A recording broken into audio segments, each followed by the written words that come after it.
सास लाई शहर की बहू। घोटकपुर गांव में शकुंतला अपने बेटे रितेश के साथ रहती थी। रितेश की अब शादी की उम्र हो चुकी थी। शकुंतला उसके लिए लड़की ढूंढने की तैयारी शुरू कर रही थी, लेकिन शकुंतला की ख्वाहिश थोड़ी ज्यादा ही एक्स्ट्रा थी। रितेश बेटा, मैंने सोच लिया है, मैं तो तेरे लिए शहर की बहू ही लाऊंगी। लेकिन माँ, ये सब। अरे मेरे लाल, तू दिमाग मत लड़ा, तू बस शादी के मंडप में बैठ जाना, बाकी सबकी जिम्मेदारी मेरी। बहुत इतराती है ना गांव की आस पड़ोस की औरतें, मेरी बहू ऐसी है, मेरी बहू वैसी है, ये वो। अब देखना अपनी इज्जत को बढ़ाने के लिए कैसे मैं एक शहर की बहू को लाती हूँ घर में। ठीक है माँ, वो बात तो समझ में आई, लेकिन आप एक शहर की बहू लाओगी कहाँ से? अरे कविता है ना, मेरे बचपन की सहेली, वो यहीं पर तो रहती थी, इसी गांव में। लेकिन जब वो 20 बरस की हो गई, तब उसके पिताजी को बड़ी नौकरी का बुलावा आया और वो शहर चली गई। उसी की बेटी है मानवी, उसके साथ तेरा ब्याह होगा। मैंने तो बात भी कर ली है और कल शगुन भी भेजूंगी। बचपन की सहेलियां शकुंतला और कविता एक दूसरे को मिलती हैं और दोनों परिवार आपसी सहमति से रितेश और मानवी का रिश्ता पक्का करते हैं और चंद दिनों में रस्मों रिवाजों से उन दोनों की शादी भी हो जाती है। शादी के बाद मुंह दिखाए के दिन गांव की सारी आस पड़ोस की औरतें शकुंतला के घर इकट्ठा हो जाती हैं। चल बहू, अब ना तो अपना ये घूंघट जो है ना, उसे ओढ़ ले और अपनी मुंह को छुपा ले। छुपाऊं? लेकिन क्यों? मीन विन कुछ नहीं बेटा, तू वैसा कर जो मैं तुझसे कहती हूँ। अरे अगर तेरा चेहरा नहीं छुपाएगी तो कैसे करेंगे मुंह दिखाई है? शकुंतला मानवी के साथ हॉल में सबके सामने आती है। जब सभी मानवी का चेहरा देखते हैं तो सारे आश्चर्यचकित रह जाते हैं। अरे बाबा, क्या बहू लाई हो शकुंतला बहन, एकदम कोहिनूर। हाय, किसी की नजर ना लगे इस कमल से चेहरे को। वाकई में तो बड़ी भाग्यशाली है शकुंतला, जो तेरे घर में एक शहर की बहू आई है। वही तो, रूप रंग और चाल चलन भी कितना सुंदर है मानवी बहू का। पढ़ी लिखी भी है और इतनी होनहार भी। मैंने तुम सबसे कहा था ना कि मेरी बहू लाखों में एक होगी। अरे वादों की बड़ी पक्की है ये शकुंतला। हाँ, मानवी के आने से घर वालों की नजरों में शकुंतला की और भी ज्यादा इज्जत बढ़ जाती है। रोज कई लोग उसकी तारीफ करते और बधाइयां देते हैं, लेकिन शहर की बहू के आने से घर में जो परेशानियां पैदा होने लगती है, अब शकुंतला और रितेश को उसका सामना करना पड़ता है। मम्मी जी, ये क्या है यार? क्या है यार मतलब? मैं क्या तेरी यार हूँ क्या? है तमीज वमीज कुछ सिखाई नहीं क्या कविता ने तुझे? आई डोंट नो, आप मॉम को ही फोन करके पूछ लो ना। और वैसे भी आई डोंट थिंक कि मुझे तमीज नाम का कोई सब्जेक्ट था। ओफो, अरे तमीज मतलब मैनर्स, वैल्यूज। ओ अच्छा, ऐसी बात है क्या? खैर ये सब छोड़िए। देखिए, मुझे ना अब कुछ अच्छा नहीं लग रहा है।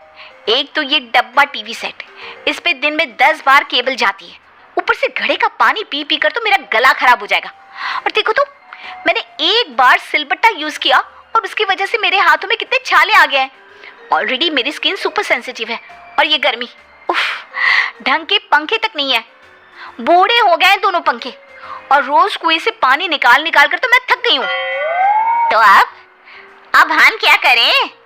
यही होता है गांव का जीवन। हाँ मानवी, अब इसके अलावा तुम्हें और क्या चाहिए? मैं जानता हूँ कि सब कुछ एडजस्टमेंट से भरा हुआ है, मुश्किल है, लेकिन इन सब के साथ जीने की आदत डाल लो ना। तभी मानवी गुस्से से चिल्ला पड़ती है। क्या? हरगिज नहीं, आप लोगों ने मुझे खरीद नहीं लिया है, समझे आप? देखो रितेश और मम्मी जी, आप भी, मुझे घर का रेनोवेशन करना है। इस ईंट पत्थर के घर को संगे मरमर का शीश महल बनाना है। मुझे फ्रिज चाहिए, केक बनाने के लिए ओवन चाहिए, एंटरटेनमेंट के लिए बड़ा टीवी सेट चाहिए, एसी और वाटर प्योरीफायर भी लगवाना होगा, और बाहर जो तबेला है ना, उसे भी वहां से हटाना होगा। अगर हम ये सब नहीं बदलेंगे तो गांव कभी नहीं बदलेगा। मानवी की मांगों को सुनकर शकुंतला और रितेश तो हैरान रह जाते हैं। अरे मानवी बहू, आज सुबह चाय की जगह कुछ और तो नहीं गटक लिया? ये कैसी बहकी हुई बातें कर रही है? और ये तेरी जो मांगे है ना, इन्हें हम कैसे पूरा कर सकते हैं? ना, हमसे ये ना हो पाएगा। अरे ऐसे कैसे नहीं हो पाएगा? आपको करना ही होगा। जमीन बेच दो, गहने बेच दो, जो करना है करो, लेकिन मुझे इस खटारा लाइफ को अच्छी और क्लासी लाइफ बनाना है। और अगर ऐसा नहीं हुआ ना तो मैं मायके चली जाऊंगी, शहर, अपने घर। अरे नहीं, ऐसा मत करो। मैं इंतजाम करता हूँ, तुम्हारी सारी मांगे पूरी होंगी, तुम बस थोड़ा वक्त दे दो। ओके, लेकिन रिमेम्बर, ये थोड़ा वक्त कहीं ज्यादा वक्त हुआ ना तो फिर इसका अंजाम बहुत बुरा होगा। मानवी गांव में भरे बाजार में बाहर जाते समय वन पीस और वेस्टर्न कपड़े पहनने लगी, जिसे देखकर सभी उसकी निंदा करते और बुराई करते। अरे शकुंतला, कैसी बहू है तुम्हारी? सरेआम छोटे कपड़े पहनकर गांव में घूमती रहती है। तुम्हारी नाक काटने का पूरा बंदोबस्त कर रखा है तुम्हारी शहर से लाई बहू ने। हमें तो लगा कि शहर की बहू है, होनहार, एकदम हटके होगी, लेकिन ये तो तुम्हारी इज्जत की नैया पार करने पे तुली हुई है। शकुंतला को इन सब बातों का काफी बुरा लगता है और वो गुस्से से मानवी को चिल्लाती है। मानवी बहू, तुम्हारी अकल क्या घास चरने गई है? अरे माना कि शहरी हो, लेकिन जरा तो इज्जत का मान रख लेती मेरे और अपने पति का। क्यों? आपने तो बड़ा मान सम्मान किया है मेरी मांगों का। रितेश, क्या हुआ? तुम्हारा इंतजाम हुआ कि नहीं अब तक, या फिर अगले 7 जन्म बाद होगा? Bloody idiot people. गांव के लोग ना गांव में ही धस के रह जाएंगी। और रही बात मेरे छोटे कपड़े पहनने की, तो गलती गांव वालों के नजरिए में है, मुझ में नहीं। मेरा मन जो चाहेगा, जैसा चाहेगा, मैं वैसा ही करूंगी। ना तो आप मुझे रोक सकती हो और ना ही मैं अपने आप को रोकूंगी। You get that. मानवी अकड़ दिखाकर अपने कमरे में चली जाती है। शकुंतला और रितेश चिंताग्रस्त होकर एक दूसरे को देखते हैं। क्या सोचकर लाई थी इस कलमुही को यहाँ पर, और क्या से क्या हो रहा है? दिन प्रतिदिन मेरे सर का पारा हाई करती रहती है ये बहू। मैं भी तंग आ चुका हूँ, अब इस दलदल से कैसे बाहर निकले माँ? अब तो एक ही उपाय है बेटा। दिन ब दिन मानवी धीरे धीरे पूरे घर को बर्बाद करने लगती है और वो क्लेश के सिवा और कुछ नहीं करती। फिर एक दिन अचानक से रितेश और शकुंतला मानवी के सामने कुछ कागज रखते हैं। अरे ये क्या है? कौन से पेपर्स हैं? अपनी जमीन मेरे नाम कर रहे हो क्या? I knew. आप लोग हो भले ही गांव के, लेकिन पैसा तो जम के भरा पड़ा है आप लोगों की तिजोरी में। अपनी प्रॉपर्टी मेरे नाम करने के लिए thank you so much Ritesh and mummy ji. अरे बैल बुद्धि, जरा कागजों को हाथ में उठाकर तो देख, खड़े खड़े ही ख्याली पुलाव पका रही है। जब मानवी उन कागजों को अपने हाथ में उठाती है तब वो देखती है कि वो तो तलाक के कागजात हैं। ये क्या? रितेश, तुम मुझे तलाक दे रहे हो? हाँ मानवी, मुझे तुम्हारे साथ और नहीं रहना। तुम माँ की सहेली की बेटी थी। अरे जरा तो मान मर्यादा का पालन कर लेती।